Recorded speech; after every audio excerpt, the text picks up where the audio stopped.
Yeah, and I think, I'm sure the recent event with I Can Count to Potato meme, okay, let me just start over. So recently, there was another Advice Animal series. It's called I Can Count to Potato, and it involves let me pull that up. It involves a picture of, Hey, and now I have your fucking computer password, word.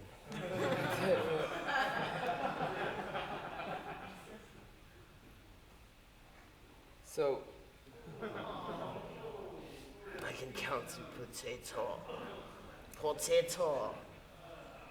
so she's been diagnosed with Down syndrome, and when the joke started, as far as I can tell, everyone was pretty much aware that this poor girl had a condition, but as we've said, the internet really doesn't care that much about whether something is appropriate or not, and that's also another question is should the appropriateness is that really relevant to what we're doing here?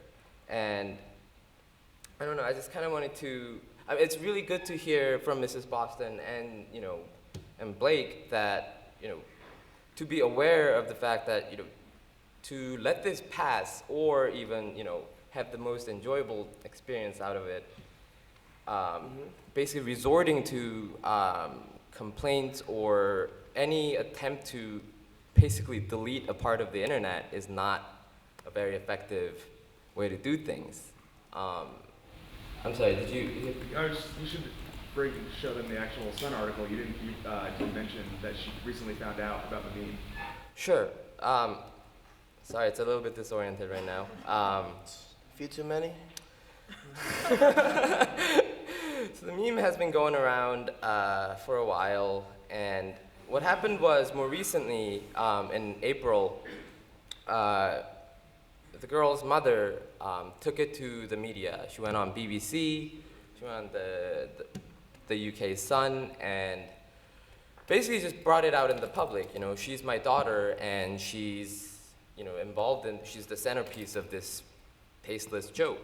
And there was a period of really heated debate over whether it was right for the mother to actually take it out in public and essentially just propagate her presence even more. And it isn't really even clear if the girl even would have known about the meme if her mom hadn't even told her about it, shown it to her. And if I can add something real quick, you go on TV and you do all these things and say whatever you need to say, but it's like you're trying, like web trolls, but she's trying to troll too. She wants to be relevant. She's pretty much using her daughter. I mean, it is an unfortunate circumstance, but don't sit there and, you gotta be real. At least just tell us, like, I want to turn this into a positive.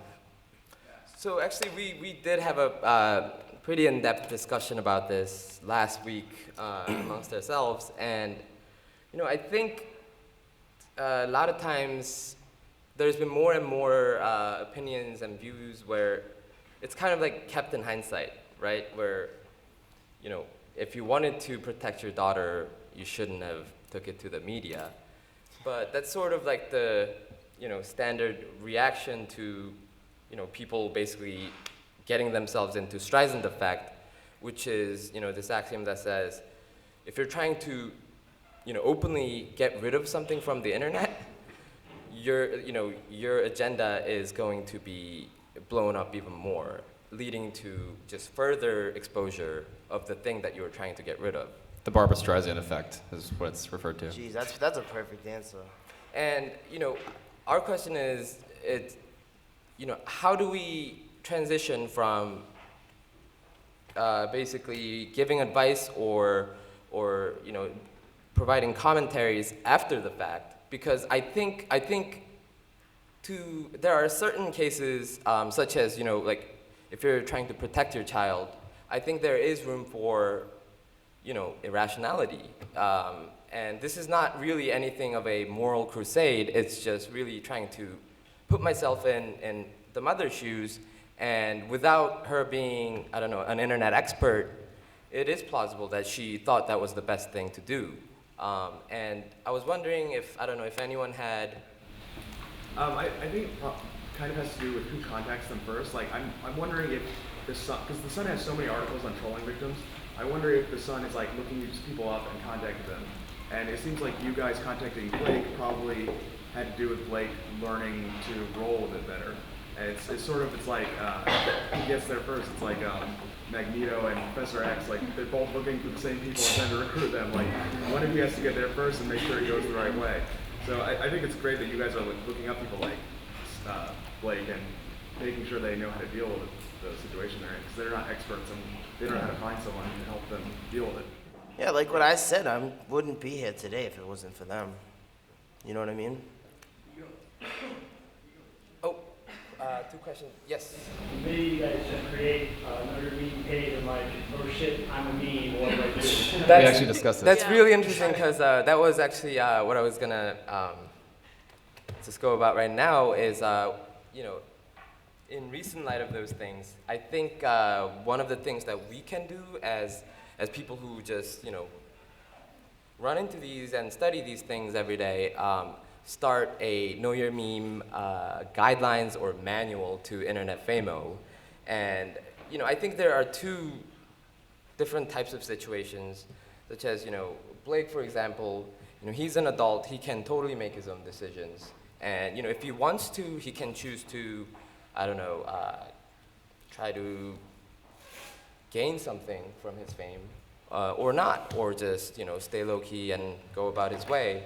But then there are also, I think there should be a guidelines just for the parents, because really, you know, from the parents' perspective, it's safe to assume that a lot of them don't know how, like, internet cultures and trolls, you know, even work. So to, I guess, give them precautions as opposed to criticisms or advices after the fact, I think that's a good direction. And if you check our homepage later today, we'll be starting forum threads to just kind of open up the discussions on how do we actually inform the rest of, you know, non-internet or less internet people how to react to these kinds of situations.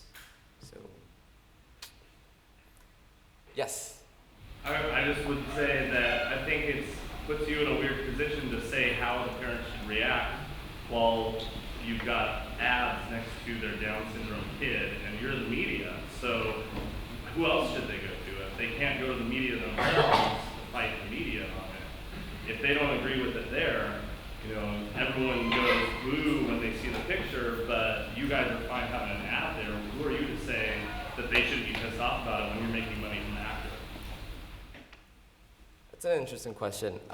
Crickets, crickets, crickets. Well, I don't know. I think, you know, the whole ad thing is, it's just, you kind of have to, I don't know, acknowledge it as a means of, I don't know, just supporting our work. You know, we literally just stare at monitors 12 hours a day and do these things. And an ad is, you know, a component of that, I guess, business part of our site. But, you know, we like to think, you know, less of, we don't really think about that much about the, you know, ads or the revenue side of things. I don't know, I think what we can do to provide as much value as we can is, you know, based on our observations of patterns and behaviors, I think we do have some sort of, I don't know. Expertise and the, you know, responsibility to say, to inform the public. Well, it could also make the mom feel better too. You know what I mean? Sure. You know, she sees Know Your Meme and she looks at it and it's like, all right, maybe not everybody is against me. Because she might feel like she's backed into a corner. And if she can go on Know Your Meme and read about, you know, different experiences, like, I don't want to sound cocky or anything, but, you know, she hears about my experience and she hears about maybe how I handled it. Right. And how the photogenic dude, ridiculously photogenic guy handled it. screw good guy Greg, but you know, if he saw it, how he handled it, so Right. you know, she sees that she's not alone. Right, right. In And the sense that her daughter's not the first meme, she won't be the last meme. and So- as I was saying, She could stick up for herself, but she can't. So that's the difference here, is that we're talking about somebody that can't stick up for themselves in an adequate way. So that's a huge difference than someone like Blake or Good Guy Greg or anybody else who wants to, you know, do what they want with the meme and go with the flow or be against or whatever. Like, we all know what's wrong with the girls, unfortunately. So like, why should we expect her to know what a meme is or her mom to even go through the trouble to get our culture when well, we're the ones who went into her house, took a picture of her daughter, and are putting, you know, jokes on it. But after we went into her house, she came into our house too. She went to the media too. You know what I'm saying? And as I was saying, I mean, I don't think, you know, what we're saying is, you know, we have this responsibility out of, I don't know, moral reasons to inform the parents and the public. What we're saying is, I think it's, I don't know, I take it more of it's a self-preservationist approach where, you know, if this sort of trolling continues, I think it is a little bit naive to think that, oh well, you know, eventually people will all kind of come to this understanding that, oh, okay, maybe I shouldn't just blow this up in the media. I think there's a value in not self-policing, but at least, you know, bringing a sense of self-control before someone who has no idea how the internet works, you know, comes into play. And this has happened before in other countries, South Korea being one of the more prominent examples, where back in 2006, trolling celebrities became really, really bad to the point where there were multiple suicides as a direct result of slandering on the internet. So what happened after that was South Korean government started a real name internet policy, which is basically, if you want to join any community or forums, you have to type in your social security number. So, you know, whatever you post, you know, it will be identified by your real name. And I don't know, I don't think anyone in this room would really, really support that. Or That also goes against the First Amendment. exactly. I mean, there are tons of things, you know, that would be problematic, and I think there is value in trying to find a way to, you know, set guidelines. You know, not even, I don't know, just things that we can do to help other people, at least minimize their damage, basically. My challenge then is to take all ads off of the Potato Girls site. If you want to talk self-control, quit making money off Potato Girls. Semantics. That's just semantics. I mean, that's not reasonably a self-control issue. Like, the ads are there by default. Like, they're going to put another technical constraint on them. I mean, it's not necessarily not worthwhile at all, but it's not reasonable to call it self-control. Sure. At all. Sorry, gentlemen. You're shifting the onus, and you're putting the onus on the mother and the daughter if the problem lies with them instead of on the community that brought us down in the first place. I mean, I understand the well-meaning is, but why is the onus on them? Why is the onus not on the people who did this? I don't know. I don't think that's what I was trying to say. Yeah, no, I don't think the blame is on the mother at all. I mean, I don't know you're blaming them, I mean, you're saying, so like, here's a guy how to act properly if you were violated, correct? right. Right. I think it's less about how to act properly, but welcome to the internet. You've been thrust in this kind of terrible place, but we're here to help you. No, we No. want to like hold their hand and be like, I know this is gonna be a really rough time. We want you to know that you're not alone, and we're here to help. We And- don't want them to feel terrible. And actually, that's how, you know, our relationship with Blake came about. Is, you know, it's sort of You like, can call me Scumbag Steve. I know I keep mixing back and forth, but I won't hold it against know- you. You let me sleep on your floor. And snore. yeah, no, just Yeah, but you tried to kill me. just quickly to wrap on that note, yeah, no, I mean, our relationship basically started as, I don't know if I want to call it consulting, but at least, giving advice from my perspective and our perspective. And I think if we can do that, on one-on-one via email, that's that. But I'm talking about, similar cases in the future. Maybe if we were proactive about, letting people know how to best handle these situations, I think there's definitely value in that. Yes. Last one.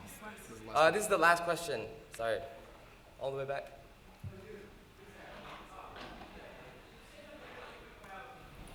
Advertising on whether you're propagating or propping up or propagating things that might be offensive. Media reports on bad things happening a lot, and they sell advertising and could be accused of profiting off of bad things happening. So the difference between talking about a bad thing happening and propagating it itself, which I guess would get pretty confusing, because with a meme, all that's happening is this thing is being copied.